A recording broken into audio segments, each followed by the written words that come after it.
Good morning, Internet. And I mean good morning because it's a little bit past 6 a.m. and we have this, the Nintendo Switch 2. So, let's talk about it. So, pick this up at the midnight release, technically a couple hours ago, at Best Buy, and have had the opportunity to mess around with it a little bit late last night and into the night. And here we are talking about it. Nintendo's latest flagship, the popular release that is the Nintendo Switch 2. After so many years, 5+ years of a console that has been, well known and synonymous with Nintendo, the original Nintendo Switch has now met its successor in a form factor that, for the most part, is, the same design with some tweaks and some new hardware under the hood. So, price aside, which obviously is definitely a factor, this is a pretty penny, and not just the cost of the Switch itself, but the kind of ecosystem around it. So I've picked up things like the Pro controller. I picked up an additional pair of these brand new JoyCons, and yeah, this is a hefty investment from a console that, hasn't been out in a near decade, that is punching its weight in terms of price, if not costing more than, next-gen consoles like the PlayStation 5 or Xbox Series X and so on and so forth. So let's start by taking a look at the hardware. And if you're interested in a actual unboxing of this, you can check out my video on my Dojo Gamer channel where we kind of broke that down live out of the box. But here we have a couple of handhelds, as you can see, and then we have the all-new Switch 2 here in our possession. And let me go ahead and turn up the brightness a bit in here so you can see better. So notably, what you'll notice first is the form factor, and let's clear up a couple of these other handhelds so you can kind of see it in relation to things that you may be used to from prior hardware and so on. And of course, the easiest thing to compare it to is past Switches. So we have a couple of those here in that case.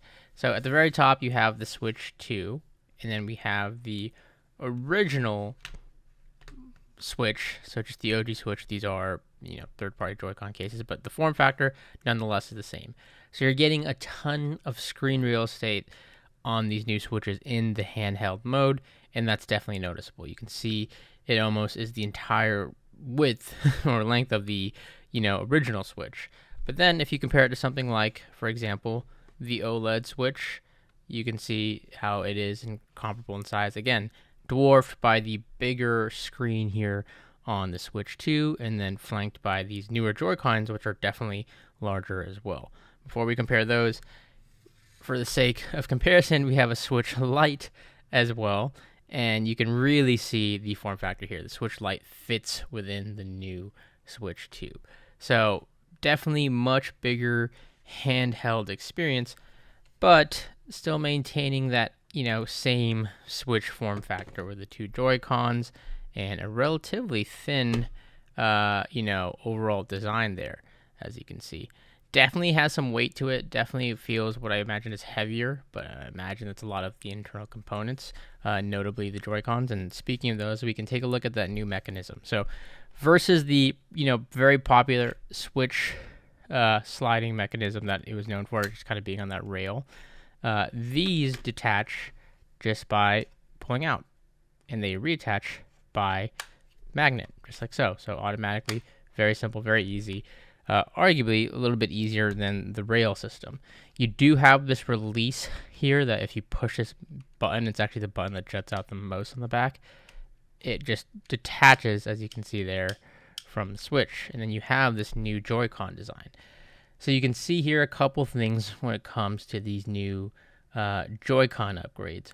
One, they have noticeably bigger SL and SR buttons. So these are your left trigger, right trigger sort of button. So if you're using this as a actual controller in this mode, as you can see here, They're noticeably bigger buttons, which is really nice for the overall just kind of Joy-Con experience when you have to break these apart and have like a 2-player or multiplayer session. I really enjoy how these feel in hand compared to how small the buttons were on the original Joy-Cons, and these are the OLED Joy-Cons. So again, you can see for comparison, noticeably bigger buttons and noticeably bigger button surface area. A couple other new things you'll notice. You'll notice the new magnetic connector, and then you'll notice the new kind of IR sensor and the feet or buttons, or not necessarily buttons, but feet for what is going to be that new tracking mode. So that's so that you can use the mouse, or sorry, the Joy-Con, I should say, in a mouse-like feature. So you can use it, and they provide actually the bumpers here to make that even a better experience. So the bumpers are definitely different here on the new Joy-Cons. You'll see they have these actual feet here. They just kind of sit on like this very easily. And the notable feet right here, much like you would see, for example, like on my computer mouse, like these kind of feet at the bottom to allow it to skid better so that you can use it like a mouse, like so. And we can even go ahead and pull that up in the Switch itself. So for example, you can see here, when I have it in this mode, it auto detects that it's on a surface, and if I move it, it acts and works just like a mouse does. I can click in like so, and it actually works pretty decently. I know I was like toying around with this like kind of motion while I was using the old Joy-Con, and I can kind of see like why they thought of this. Now, whether or not in practicality people are really going to use this, or how many games are going to take advantage of this form factor method, that, remains to be seen. I actually don't really have games that take advantage of it right now. I guess Jamboree if you get the update. But it does work within the system itself, much like a mouse would. And the response is okay. Obviously, the latency isn't super, delayed. But I'm sure people will kind of break that down in terms of like preference and stuff like that. Otherwise, yeah, you have the new Joy-Cons here. This bumper just snaps off like so. And then we can kind of get back to that overall design. The design language, much more muted, much more darker versus the very bright appeal of the original Switch. But for the most part, same. Your familiar button layout, the Joy-Cons are bigger notably, feels a little heftier, and obviously has this heftier LCD screen, so not OLED compared to the latest original Switch. But for a lot of people, that might not matter in terms of just pure size and, gameplay experience. But eventually, I'm sure we'll get the Switch 2 OLED, in a year or two. But outside of that design, you have that, metal hinge that's new here in this Switch 2. It's a little bit more minimal, but very, very sturdy. That also reveals the stuff below. So you have things like your USB-C charging dock port there. You have your game cartridge slot on the top. Unfortunately, I don't have any physical games in yet because all mine came with like a digital game. You have another USB-C port for accessories, I believe, like the camera and things like that. Your 3.5 audio jack, that's still there, volume rocker, and then power button. But if you're interested in the actual interface, as you can see here, you have, again, a pretty standard interface with some new buttons and new UI, alongside new system sounds that kind of make everything feel, a little bit fresh out of the box for this new Switch 2. But nonetheless, you have, a generic Switch experience that you're probably used to. Now, let's talk a little bit about and try out some gameplay here so you can kind of just see it here. I'm going to go ahead and connect. So I've mostly tested this, to be honest, in mostly dock mode just to kind of get a sense of the game. There are games that are taking advantage of the new, increased frame rate, and you can get kind of updates. So like the popular titles like the Zeldas and so on, where you can get that, 60 FPS boost. But my bundle came with Mario Kart World, so we're testing that out, which I believe, if I'm not mistaken, in handheld mode should net, that 120 frames per second. Whereas in docked mode, I believe I don't know if you would call it controversy, but right now, from what I'm seeing and have experienced, the docked mode is running in 60 FPS, at least for Mario Kart World. And then in handheld, you are getting that 120 FPS. In terms of the actual gameplay and feel, like, it's going to feel the same, right? The controls, the form factor, so that's good in the sense that it's familiarity. obviously the graphics and the internal hardware that's powering those graphics and everything are more powerful in this Switch 2. And as a result, you get games that look better, perform better, and new titles like Mario Kart World here.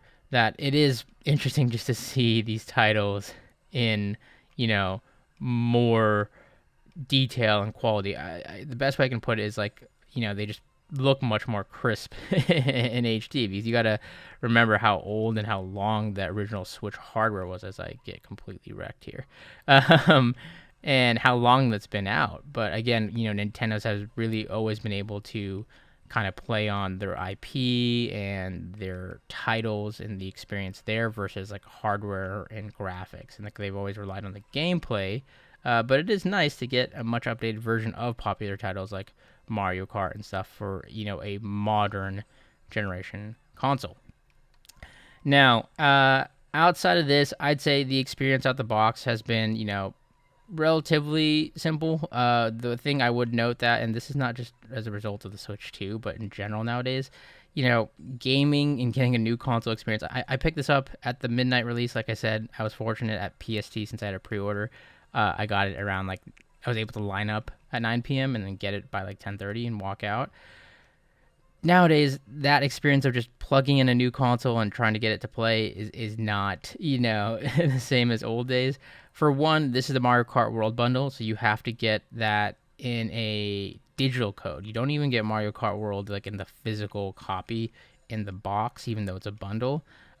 Which means a couple things. Right out of the box, I had to update the new Switch to the latest firmware because there's already a firmware update. And then on top of that, if you're a previous Switch owner, which I don't know what the statistical breakdown will be of people getting the Switch 2 who have a Switch 1, you do the system transfer if you're going to be doing all that to port your saves over your account. And interestingly, at least when I was reading it, you can't do the system transfer after the fact, which I thought was interesting, unless I misread that. But that's how I interpreted it when I was looking at it, because it says you can't do the system transfer later on. So you're kind of forced to do it in that moment. So that takes some time. And then on top of all of that, after that gets done, essentially, you then have to start downloading the games. And if you don't have the physical cartridge, in this case, with a bundle, you gotta, put that code in and download that. So it's just this overall, it's not necessarily out of the box plug and play. This whole kind of anticipation leading up to you just being able to use the thing, it is a bit of a bummer. And and that's, again, not limited to just Nintendo Switch, but just the nature of gaming and the state of it nowadays, especially with the move more out of, physical game cartridges and whatnot. I don't, again, have any physical games just yet for the Switch 2, so can't speak to that whole experience. But again, outside of that, finally, an hour plus after unboxing it, I was able to play and maneuver through the Switch.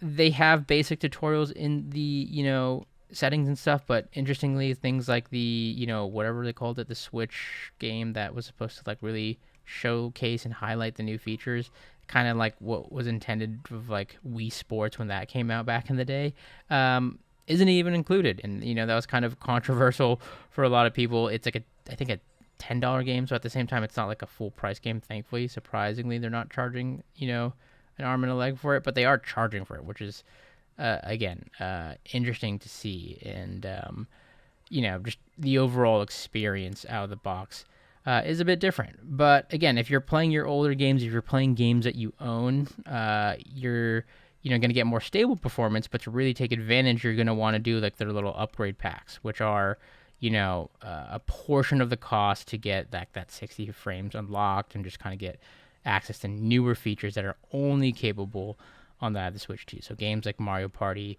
Jamboree, of course, Tears of the Kingdom, and these newer Zelda titles. A lot of the main flagships that you're used to are getting those updates, unless they're brand new games like Mario Kart World. And then speaking of which, like I said, there's not a ton of, in my opinion, also at the launch IP, even the popular other games like Donkey Kong, Bonanza, and stuff like that. Some of that stuff is yet to officially release. So out the gate, you're really pretty much getting Mario Kart World, and of course there are a couple other new titles. Don't get me wrong, but in terms of main IP and flagship, they're really betting on you, like, either experiencing other games in, a new light for the first time, I guess, if you're just picking up a Switch as a whole. And quick editor's note, something I did want to mention for potential buyers or people who are having questions, maybe you're on the fence or waiting for your Switch 2, backwards compatibility and how it works for previous owners. We already know that games, to a degree, will be, backwards compatible in the game cartridges and things like that. But what about the accessories? This is something I actually didn't look up or was too much aware of. But if you are wanting to save because, things like the new Pro Controller 2 cost you around $80 to $90, the JoyCons will cost you more than the Pro Controller at nearly $100. I guess technically you are getting two here. But are you going to need extra controllers? Are you going to need extra Joy-Cons? If you are somebody who invested heavily in the original Switch, the old Joy-Cons are pairable via Bluetooth, I imagine, to the Switch 2. You can pair it wirelessly, the way you kind of detect a controller, so that works. However, it is going to have limitations, obviously. Not all games are going to take advantage of, like, all the new hardware and stuff like that the new Joy-Cons obviously have, and the limitations is you can only pair it wirelessly versus docking it. Obviously, you can't use it in handheld mode because these are new connectors. But the Switch Joy-Cons and even the Switch Pro controllers, because I have a bunch of these, will be able to be compatible. Because again, for the most part, this is pretty much all the same buttons that the new Pro controller has, minus a couple of the new trigger additions. So that is good to see. So if you're somebody who was worried or on the fence, like, do I need to get more controllers and stuff like that to be able to play with all my friends? No, you should be able to pair it. Again, newer titles that come out may not support that, but for like the basic titles, you should be good to go there. Other accessories and stuff like that, the dock for the Switch 2, this will not be backwards compatible, is my understanding in my test with the Switches. So for example, my OLED dock, it physically just doesn't sit right in here and won't align, and the analogs kind of get caught on the actual new dock. So you can't dock or charge your old Switches in the Switch 2 dock. Maybe that'll be a thing for like third-party docks. Obviously, like USB power delivery, USB-C and stuff like that, you'll be able to use various chargers for this as long as it supplies the right power, wattage, and all that good stuff. But yeah, just something to kind of keep in mind with some accessories. Some backwards compatible, some won't. Of the new accessories won't be compatible, obviously, with the older hardware. But nonetheless, this is the Switch 2. This is the new era of Switch, and it is literally early days. This is day one of the launch, so I'm sure we'll get firmware updates. I'm sure we'll see, the experience develop as more games come out and, developers take advantage of all the hardware and things like that. You got to understand, like, with how long the Switch was out in its life cycle. Oh, bummer. Couldn't get second. In its life cycle, a lot of developers really maximized and took advantage of the hardware with the limitations they had. But now we have this all new hardware, and I'm sure, we're getting these major releases like Cyberpunk, and I think even like these newer titles that are all, trying to focus on the new Switch 2 hardware, even as far as getting things like the FromSoft exclusive for the Switch 2. So we'll see how games like that perform. Like I said, for now, I've stuck to mostly first-party titles in my experience. But yeah, it's the Switch that you know and love, with a notably, yes, much pricier price tag, and one that increases depending on the environment and accessories that you want to add to it. But at the same time, it's also the IP and titles that you can only get, in this case, with a company like Nintendo. And if I'm judging based just on the line that I had at my local Best Buy for pre-orders and buying, people are still spending their money on these things and willing to do so for, a title and franchise as exclusive as Nintendo. So we'll see. Time will tell how the Switch 2 kind of plays out, and time will also tell how I kind of give my final thoughts and opinions in the ultimate review. So again, this is the first look at the Nintendo Switch 2 from my perspective, having played with it overnight and just kind of messing around with it in the time I've had with it. Again, hope you enjoy, and if you enjoy this, be sure to hit that thumbs up and like button. And as always, consider subscribing, and I'll catch you all in the next one.